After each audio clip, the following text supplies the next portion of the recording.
नमस्कार, good morning, सुबह के राम राम। कैसे हो? ठीक होगे आशा करता हूं। तो बेटा आज लास्ट दिन है 2 नंबर क्वेश्चन का।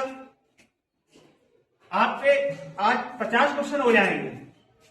इन 50 क्वेश्चनों में से आपके एग्जाम में मिल जाएंगे। तो आज के प्रश्न है आपके, देखते हैं। तो क्या पहला प्रश्न है आपका, वैश्वीकरण को बढ़ावा देने वाले कारक कौन कौन से हैं?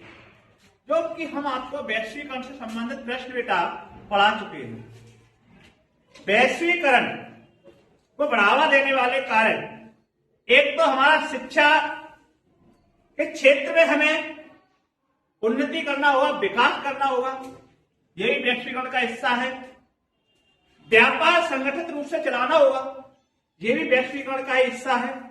यानी कि हमें याद रखना, 2 पॉइंट लिखना है, 2 नंबर का है। क्या लिखो, कैसे लिखोगे? वैश्वीकरण को बढ़ावा देने वाले 2 कारक। नंबर 1 शिक्षा प्रगति, नंबर 2 व्यापार संगठित को बढ़ावा देना, ठीक है। नंबर 3 लिख सकते हो प्रौद्योगिकी विकास। क्लियर है? इस प्रकार से आपका ये पहला प्रश्न हो जाएगा। क्लियर हुआ? हाँ, मैंने पहले भी आपसे कहा था कि आपको आंखों बेटा आपको याद करना है। किस प्रकार से करना है? टारगेट अपना 1 महीने का लेके चले। हाँ, आगे चलते हैं। शहरी क्षेत्र में रोजगार पैदा करने के उपाय है। हाँ, उपाय लिखिए। शहरी क्षेत्र में रोजगार किस प्रकार से हम पैदा कर सकते हैं? पहली चीज, हमें नई नई टेक्नोलॉजी की आवश्यकता होती है। बोल सकते हैं औद्योगिक श्रमिक को बढ़ावा देना होता है,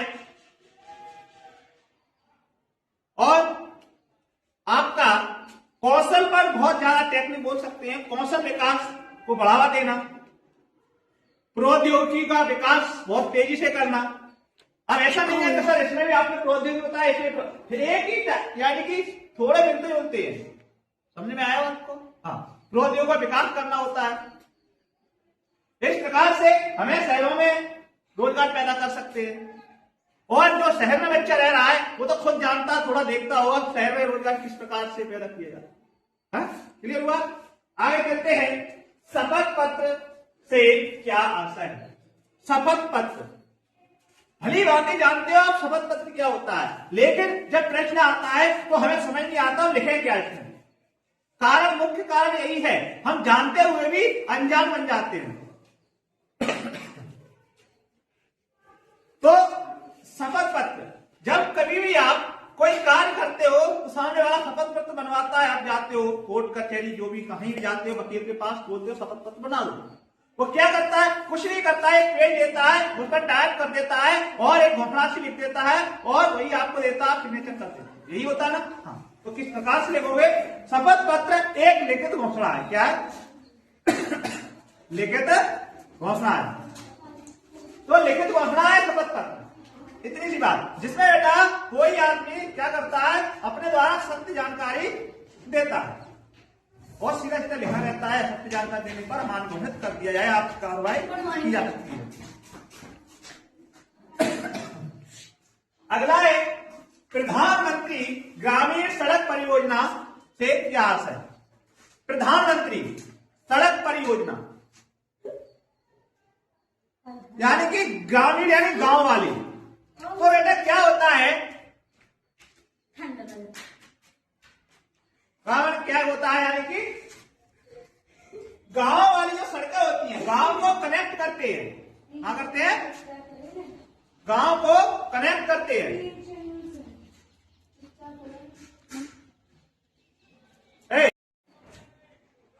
तो क्या होता है बेटा, यहाँ पर अगला प्रश्न आपका है प्रधानमंत्री सड़क परियोजना से क्या आशय? तो क्या है? गांव की कनेक्टिविटी को है यहाँ से, किससे? गांव की। जिसमें क्या लिखते हैं, इस परियोजना के तहत बेटा गांव को 12 मासी यानी 12 महीने के लिए कनेक्टिविटी से सड़कों से जोड़ना होता है, और बेटा जो गांव अभी तक नहीं जुड़े हैं वही क्या है? प्रधानमंत्री सड़क परियोजना है। क्लियर है? क्या लिखोगे? प्रधानमंत्री ग्रामीण सड़क परियोजना से आशा है कि गांव यानी कि गांव को 12मासी, ग्रामीण इलाकों को 12मासी सड़कों से जोड़ना जो अभी तक नहीं जुड़े हैं। क्लियर है? हाँ, आगे चलते हैं। वायु परिवहन, वायु परिवहन का राष्ट्रीयकरण कब किया गया? तो वायु परिवहन का राष्ट्रीयकरण किया गया था बेटा 1953 में। कब किया गया था? 1953 में वायु परिवहन का राष्ट्रीयकरण किया गया। इसमें एयर इंडिया है, एयरलाइंस हो सकते हैं। ठीक है, एक उदाहरण है, कोई दिक्कत नहीं। गाड़ी की सीधी से पता कब किया गया था? 1953 में किया गया। अगला है वायु प्रदूषण एक दो दुष्प्रभाव। दुष्प्रभाव जानते हो? हानि। वायु प्रदूषण हो रहा है, पहले तो हमें पता पर्यावरण ही हमारा खराब हो रहा है, पर्यावरण में प्रभाव पड़ना है, नेचुरल बात है। क्लियर है? हाँ। दूसरा कोई भी ले लो आप, स्वास्थ्य खराब होता है हमारा, है? हाँ, तो ये क्या है? दुष्प्रभाव। आगे चलते हैं, आगे प्रश्न की ओर। किन्हीं दो देशों के नाम बताइए जहां पर बेटा मजबूत लोकतंत्र है। कैसा है? मजबूत लोकतंत्र है। तो मजबूत लोकतंत्र जहां होता है, जो अच्छे से अच्छे खांसे से वहां पे सब कुछ ठीक ठाक चलता है। जैसे कि नॉर्वे, कनाडा। हालांकि हमारा भी भारत देश है, मजबूत लोकतंत्र भी माना जाता है, सबसे बड़े लोकतंत्रों में लिखित लोकतंत्र है हमारा। ठीक है? हाँ, लेकिन पहले सबसे अच्छे वो नॉर्वे और कनाडा और हमारा भारत देश भी होता है। क्लियर है? आगे चलते हैं। लोकतंत्र में निर्णय लेने में देरी के क्या कारण है? कोई भी देश है जहां लोकतांत्रिक शासन है, वहां पर कोई भी केस वगैरह आता है तो वहां पर देरी क्यों होती है निर्णय लेने में? क्यों एक बार, दो बार, तीन बार, बार याचिका लगती रहती है, बार हमारे कोर्ट क्या करते रहते हैं? जन सुनवाई करते रहते हैं। क्या कारण है? देरी कारण क्या है? देरी का यह कारण है कि किसी को बेटा, किसी निर्दोष को सजा ना हो जाए, उस पर मंथन किया जाता है, विचार किया जाता है कि किसी निर्दोष को कोई कार्रवाई गलत ना हो जाए। क्लियर है? यही है हमारे लोकतंत्र में निर्णय लेने में देरी का कारण। क्लियर?